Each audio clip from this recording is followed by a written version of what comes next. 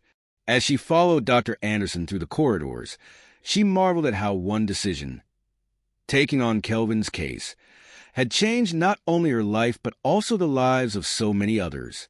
The day flew by with meetings, consultations, and moments of connection. As Janet prepared to leave, her phone rang. It was Stella. "Janet, darling, I hope I'm not disturbing you," Stella said warmly. "Kelvin and I were wondering, could you and Matthew come over for dinner this weekend? Victory is excited to show you her latest science project." Janet smiled at the familiar, welcoming tone in Stella's voice. "We'd love to. I'll confirm with Matthew, but I'm sure he'll be thrilled." After hanging up, Janet glanced at her desk. Her eyes fell on a framed photograph, a family picnic in the Dan Mansion's garden. In the picture, Kelvin stood proudly, his arm around Stella, while Victory sat on Matthew's shoulders, all of them laughing under the sun. The image radiated love, joy, and resilience, a reminder of the extraordinary journey that had brought them together. As Janet walked to her car under the twinkling Boston night sky, she reflected on how far they had all come. She had arrived at the Dan Mansion as a determined young nurse, unsure of what lay ahead. Now, she was part of an extraordinary family, the leader of a world-renowned foundation, and a voice of hope in the field of neurorehabilitation. Above her, the stars sparkled like the countless lives their work had touched, each one a testament to the belief that even in the darkest times, miracles are possible. As Janet drove home, eager to share her day with Matthew, she felt an overwhelming sense of gratitude. The road she had traveled wasn't without its struggles, doubts, challenges, and moments that seemed insurmountable. Yet, each hurdle had brought her closer to lives transformed, to smiles restored, and to a future brimming with hope. Under Boston's starry sky, alive with possibility, Janet was certain the story of Kelvin, Stella, Victory, and their shared journey would continue to inspire countless others for generations. A quarter of a century had passed since Janet first entered the gates of the Dan Mansion. Time had left its marks, but also enriched their lives with unforgettable experiences, remarkable achievements, and bittersweet goodbyes. The Dan Foundation for Neurological Rehabilitation had grown into a world-renowned institution. What began as a dream forged in adversity now bustled with energy, progress, and, most importantly, hope. On a crisp autumn afternoon, Janet, her hair streaked with silver but her eyes bright and curious, strolled through the Foundation's gardens. The grounds, a harmonious blend of the old mansion's timeless charm and cutting-edge modern facilities, were a testament to their extraordinary journey.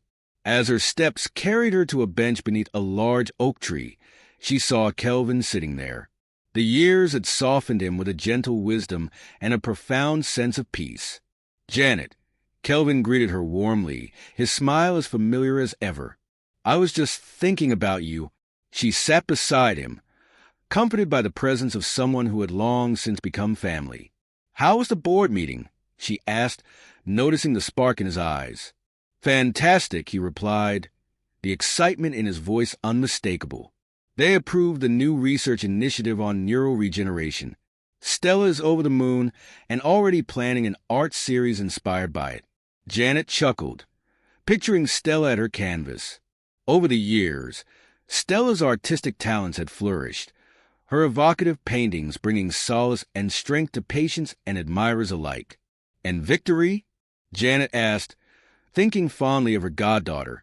"She's amazing," Kelvin said, his pride evident. "Her presentation in Tokyo was a triumph. Sometimes I wonder if she's shaped more by what we've taught her or by the resilience she's taught us." Janet smiled, recalling Victory's growth from a curious child into a brilliant neuroscientist, tirelessly advancing the boundaries of rehabilitation science. With a contented smile, Janet thought about the legacy they had built. The Dan Foundation, born from a miraculous recovery and fueled by love and determination, would endure, changing lives long after they were gone. In that moment, she knew with absolute certainty that her journey had been worth every challenge, every triumph, and every tear. As they began documenting their incredible story, Janet realized that this was only the beginning of a new chapter, a chapter filled with hope, growth, and endless possibilities.